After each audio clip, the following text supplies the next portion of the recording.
All right, welcome back. This is the Mansdem. Again, it's the Herb, Jesus Noir. We are on episode 16.3. This is our first day of live streaming. It's going well. Thank you for your participation. J Rob, good looking out. Looking forward to you coming up. We doing up. So yeah, what we want to talk about right now, there's been a couple things in the NBA news of late. Two big names, big enough. Big guys, definitely, big names. definitely big contracts. So two of the names are Andre Drummond, currently on the Detroit Pistons, Yep. and Kevin Love, currently on the Cleveland Cavaliers. It's been rumored that Drummond has a couple suitors. One of them is Atlanta. I guess Trae Young, Ice Trae, came out recently and said that he thinks they still have an outside chance of making the playoffs. So all of a sudden, there's trades that they're going to try to add a big. Trae Young, you're cute. Right? He says they got an outside chance of making the playoffs, maybe getting that 7 or 8 spot. Technically, every team has an outside chance of making the playoffs in the Eastern right Conference, now. Absolutely. So the apparently Andre Drummond is someone that the Hawks are looking at. Do you see that coming to fruition? Do you see Atlanta jumping into the trade pool here and trying to get them Andre Drummond? I see Atlanta trying to move heaven and earth to get him. I see Andre Drummond saying, no, thank you. I don't like this. Why would I leave Detroit? I mean, Detroit's not going anywhere, but Atlanta certainly doesn't look like they're going anywhere either. Atlanta has better weather, slightly.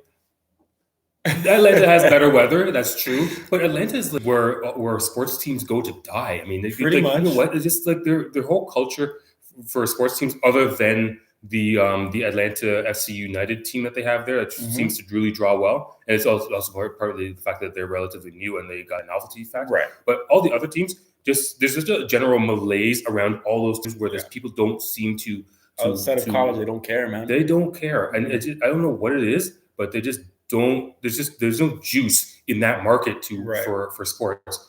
So I don't even understand. I mean, yeah, they got great weather. Or, I mean, at least better weather than Detroit. But I don't understand, like, from a perspective of actually wanting to go to a place where there's going to be a good basketball culture and actually winning. There's absolutely no reason to me why I would see why Andre Drummond saying that's a place I want to go and start building a future and start and augmenting my career. Okay. And another one was as far as possible suitors for Andre Drummond. I can't remember right now. And Kuzma apparently is on the trade block, but we'll touch base on that. I heard Toronto. I heard Dallas. Okay, so that was the other one. So Dallas. Dallas. I mean, I'll talk about Dallas. Dallas is interesting. I mean, Dallas is the team that I follow, that I like. Celtics, Dallas, Raptors, Atlanta. Go ahead. Yeah, so Dallas is. I mean, it's interesting. I don't know what they would trade to get him, because I thought they gave up all their assets when they got Porzingis. Yeah. As far as the draft picks and stuff. So I don't know what they would have to offer Detroit that Detroit would want for a guy as skilled as Drummond. I mean, it would be very intriguing, and I would love to see it happen if they could, somehow. Obviously they got to keep Doncic if they can keep Porzingis, which I would assume that they would be trying to do. Yeah, those guys are untouchable in the trade, obviously, because it would be pointless to bring in a guy like Drummond and give away either one of those. But Doncic isn't going anywhere. Yeah. Porzingis isn't going anywhere. So, I mean, if they can figure out a way, I mean, I would look at anybody else on the roster as guys you can get you can put in a potential trade to get a player of Andre Drummond's caliber. He's the type of guy that could actually turn their big two into a big three. Oh yeah. And he rebounds. Exactly. I mean, he's led the league in rebounding for a few times over the last few years. Yeah. So the guy just. I mean, every time I see it, he just looks like he's putting up 20 games. Of points and rebounds. So you add a guy like that could actually change the mix in the Western Conference and make Dallas more of a favorite than what I think they are right now, and maybe even the favorite if they can get him and not really detract from what they already currently have. I think they could probably give up on Powell. I like him, but I mean, Powell's nice, but I mean, if you get Drummond, right? I think you can do that. I think you package Powell, probably DeLon Wright. But yeah. You might have to give up Brunson. I'm thinking to make that really attractive. I'm fine with that. Yeah, for Drummond, I'm fine with that. Okay, Brunson's nice. I like him, but I mean, Drummond to me right now is he's a top rebounder in the game, and he's just like, I mean, and he can score as well. Just all and his defense. I mean, all the things that he does are things that any team can use, and particularly Dallas, especially when they're looking at potentially, making noise in the playoffs. Okay, I think it's an interesting one for Dallas. It's just because he's got a bigger contract, and they have a lot of smaller contract. That's the problem. Things they'd have to give up a lot, and then that might then ruin.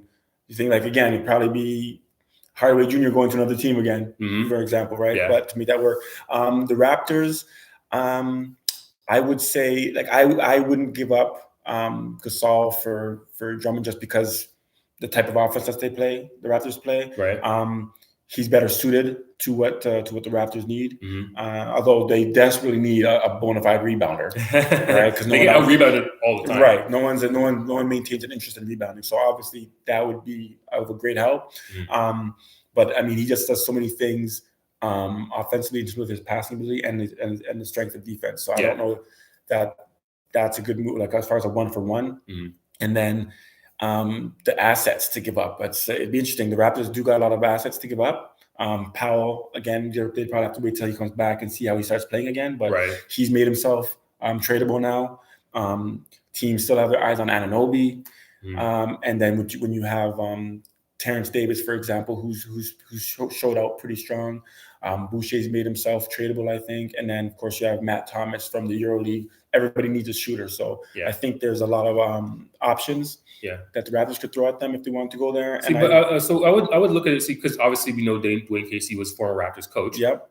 I mean, there's probably guys that he likes in particular that he would say, okay, I would want to have that guy. I want to have this guy. Yeah. Guys like Matt Thomas and Terrence Davis, he never coached them, right? So he wouldn't be as familiar with them. He wants some of his quote unquote his guys that he knows he can rely on and that will give him the effort that he's looking for, right? But that's another question though, because for example, to go and get Powell in Detroit now, he didn't really play well consistently under Casey. So on the other hand, maybe he's looking at guys and saying, I don't want that guy because I know his work ethic and I'm not happy with it. So I don't want to get that guy. So it works both ways. Right.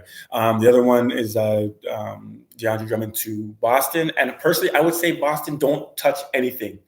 Don't bring in another person right now. I think given the proper minutes, Cantor does a lot of the same things as Drummond. He's not going to give you 20 rebounds every game type of thing. He's not a shot blocker, but he defends his position decently. But he's an offensive rebounding machine. Yeah. And he's got better offensive tools than Drummond.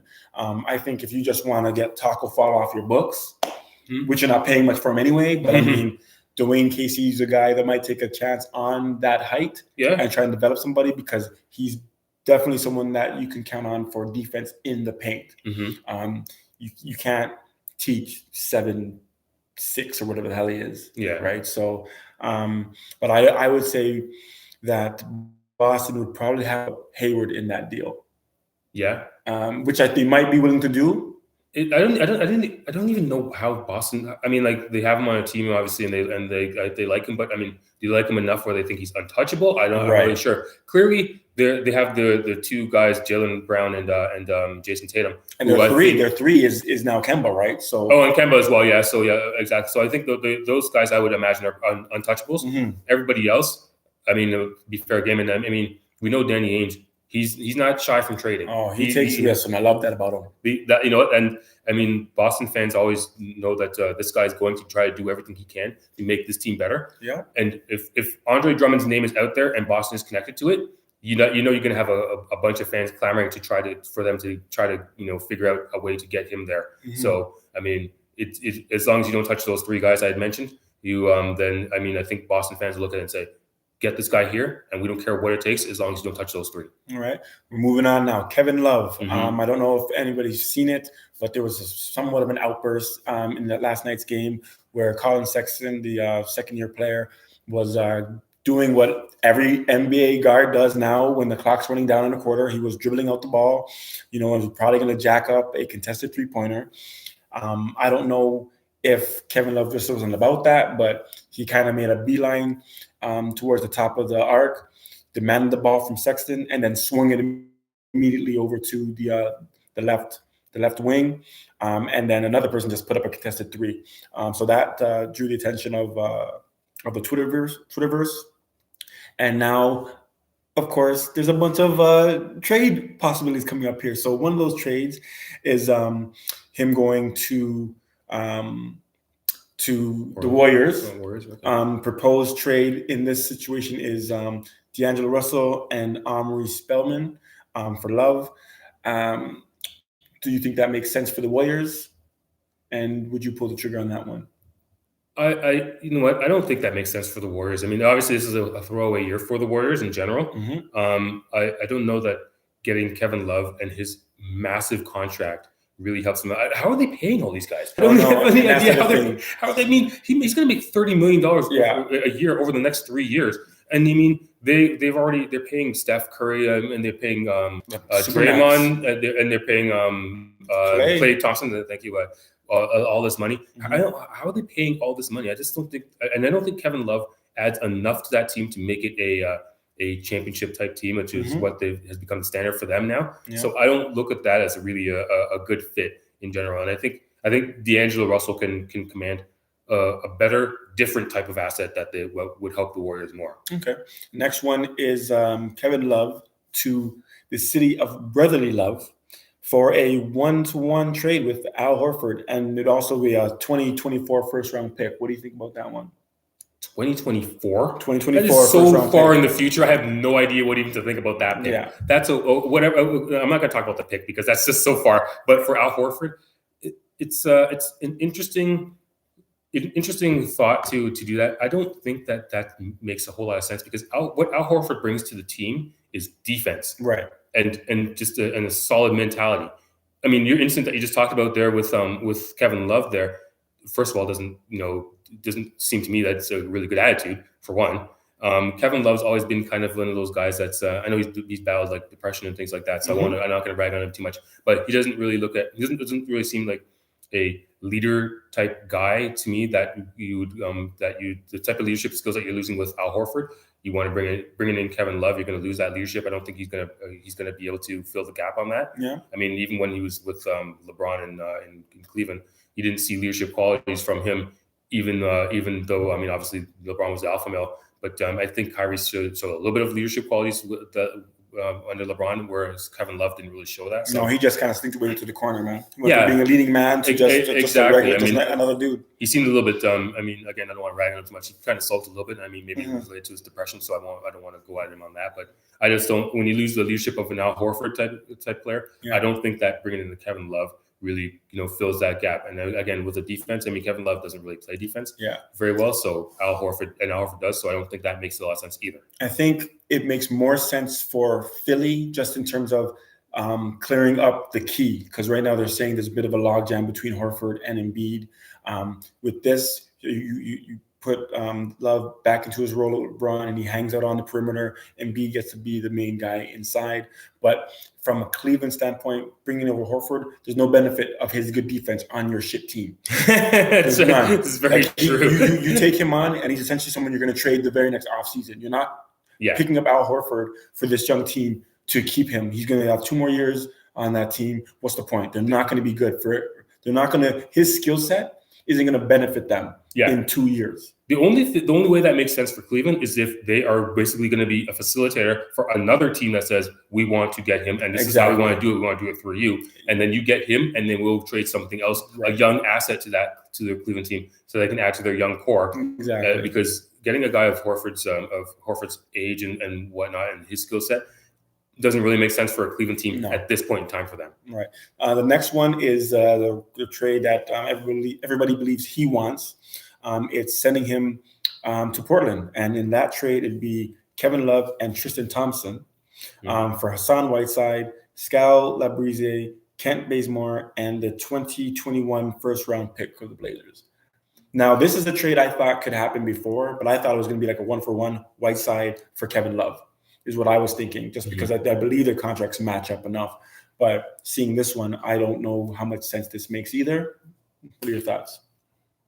And remember, Melo's still on the team. Melo's still on the team. I think right now, I don't know if the trade makes sense, other than the fact that for Portland, they need to do something, because that team is terrible. And they're getting worse by the minute. They are. I mean, and they brought Melo in, and it hasn't helped. And Melo, I mean, as you had said before, I mean, Melo doesn't really add anything, doesn't elevate the team at all. They brought him in, and they basically stayed status quo. Yep. So they need to do something. So if from a perspective of just shaking it up, that makes sense, I guess, for Portland. For Cleveland, it might make sense just to get. I think Whiteside's probably younger than Love, but I mean, and not to rag on Whiteside, I guess, but I mean, I look at I mentioned to maybe privately to you, but Hassan Whiteside, he leaves the Heat, and all of a sudden that team has gotten a lot better, right. And he comes to Portland, and Portland all of a sudden is just completely terrible. They look like a team that was on paper. Playoffs. Whiteside's addition is what said. That's why I gave them like the number 2 seed, I think, or number 3 seed when I was doing my ranking. Mm-hmm. I thought Whiteside be in a good situation where he doesn't have to dominate the ball, doesn't have to be you don't got to run an offense for him, but they have the guys in play, and they're just horrible. I think honestly, he's made. You can count his good games on probably one half. Everything you're saying about Whiteside makes complete and total sense. Mm-hmm. On paper, it looks like this is a great addition.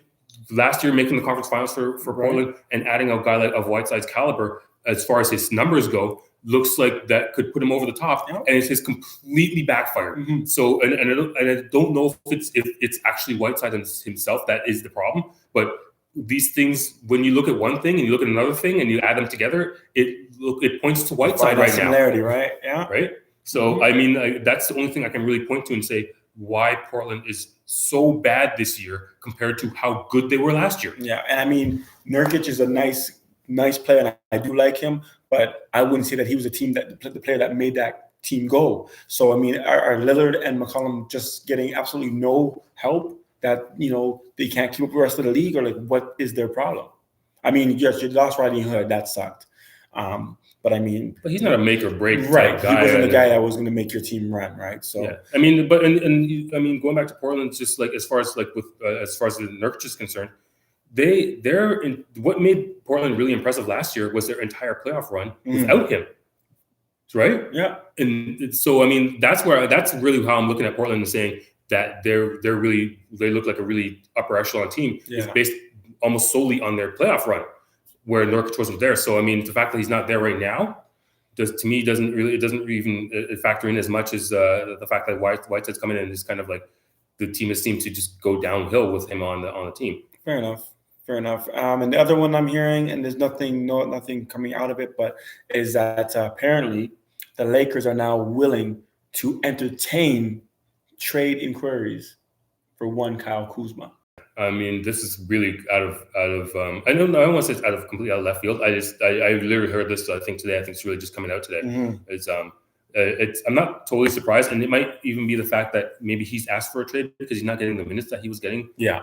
Last year, so he's definitely not having as much of an impact, not getting the points and everything like that. Yeah. I mean, young players. This is his third year. He's a young player. He's typically looking at it and saying, "On my point, my minutes and everything should be going up." And they're actually going down, right. Even though the team is doing a lot better than when they were before, obviously with Anthony Davis on the team.